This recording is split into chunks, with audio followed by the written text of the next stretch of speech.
Lovelights, this is Sandra Bear Davis. So while my fairy birdhouse is drying, I'm in an art day, so this is part 2 of my art day chat. But I have this really cool announcement to make. So I'll start off with the story of this past year, and then I'll go into the cool thing that I have coming up. I started off this year, 2013, on a homestead in western North Carolina. That had been a dream of mine since I was 16 years old. I grew up on a homestead, but to have my own organic, out in the country homestead, and a place where I could have a retreat center and do my healing work, do my art, do my writing, all those things, I had manifested it. Well, that did not work out, sad to say, and I ended up coming back to Pittsburgh, Pennsylvania. The owner of the space, got into a financial situation where she could not own or finance it, which had been what we had talked about doing. And so her daughter, now is in the space, and that's her right, her business. But it hurt. Oh my God, it hurt so bad to lose that. I came back to Pittsburgh. It's been 6 months since I've been back. And since I came back, the stress, it flared up. My fibromyalgia had been in remission for a long time, flared that up. I got Lyme's disease, which took about 3 or 4 months to recover from. I injured my knee. Lyme's disease kind of does a number on your joints. So I had injured my knee quite badly. It took about 6 weeks to heal. And then, because I was walking funny, I threw out my low back. And I was bedridden for about a week with that. Yeah. So, I tell you, it's just been one thing after the other, and I know that it is the physical manifestation of emotional grief. Worked in mental health for quite a while, and I get it. Still happened. I couldn't rush through that grief process. I had to go through it. So, if I ever tell you, if we're talking and you're going through grieving and you want to alleviate it and you just want it to go away, it's just, it is a process. But you will get through it. And you'll get through it, and then everything will shift, and you'll go through it more than one time, but each time is less intense. So I went through my grieving process about losing the homestead. I kind of had resolved myself to stay and work in Pittsburgh.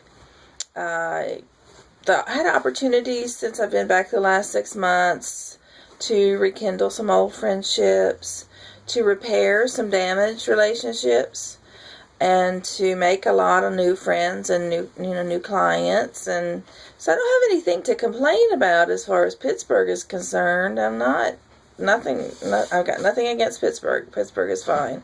I have a hard time with city energy, no matter what city it is. Yeah, I'm a country girl meant for living way out in the woods and the forest, and pretty much, being naked most of the time, and, bear shitting in the woods and all that. But, sorry, TMI. But, well, the opportunity has arisen for me to go back to western North Carolina and to open a retreat center there. Not talking about anything big or fancy, but what's nice is the little place is way up in the mountains. Beautiful little mountain cottage. It has a separate entrance to an area where I can have healing circles, teach big classes. Probably 30 people I could fit in there. And then there's a separate healing room, a nice bathroom. And so when I have groups, we'll do that in the big room. But when I'm seeing private clients, I have that big room for a waiting room. Yeah. And then I'll have a residency area of the house that's just like my big one-room cabin that I'll be living in. Yeah. There's a kitchen, living room, dining room section all together.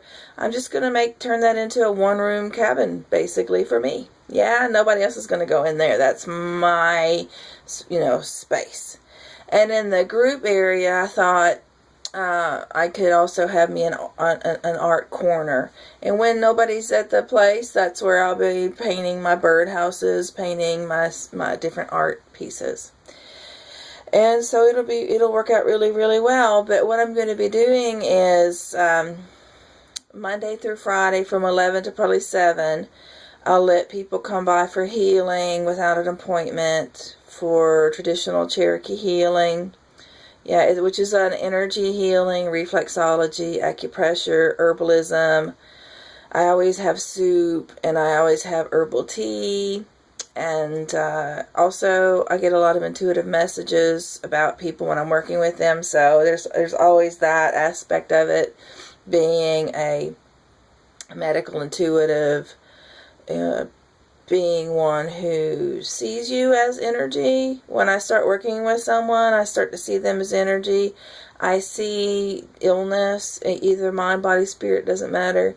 It all manifests in the same way in the energy body, and I can see that, and I have the gift that's passed down in the family of being able to reach in, pull that through me, and then put in healing energy. And along with that, we work with laying on of hands healing, herbalism, crystal healing, a lot of big old crystals I have, vibrational medicine, working with drums and flutes and rattles, and although it's not traditional Cherokee, I do work with a big crystal bowl and a metal singing bowl. I've just learned things all through the years, and you can't unlearn what you learned, right? And if it works, you use it. Yeah, so I work with a lot of vibrational medicine. So from 11 to 7, Monday through Friday, I'm going to have a drop-by for healing or a reading. And we're going to do this traditional. I just have to trust the universe, because traditionally, medicine people give what feels fair to their heart. You don't have a set fee for it. People bring a medicine person a valuable, great gift, whether it's money, whether it's organic foods, deer meat, honey, eggs, whatever feels fair. Crystals, jewelry, handcrafted candles. I love all that sort of thing. Yeah, so things like that, we barter and we trade, and it's always good if people can pay money, because that way I can pay my rent and things. I'm also, on Saturdays, I'm going to be offering a group healing circle, as well as teaching regular classes on the medicine ways. And once a month, I'll have a weekend intensive where people come Friday evening. They stay through Sunday in the area, and they may be in a hotel, probably will be, but we'll be, cooking at the place, working, gathering herbs, doing fire ceremony, traditional 13 Cherokee moons, full moon ceremonies. Be teaching people about healing, doing vision quests, going off into the woods, and connecting, learning how to connect to the nature and the elements. And so that's a long, that takes a while. So I'm going to offer a 2-year certification, because people like paper on the wall anymore. Yeah.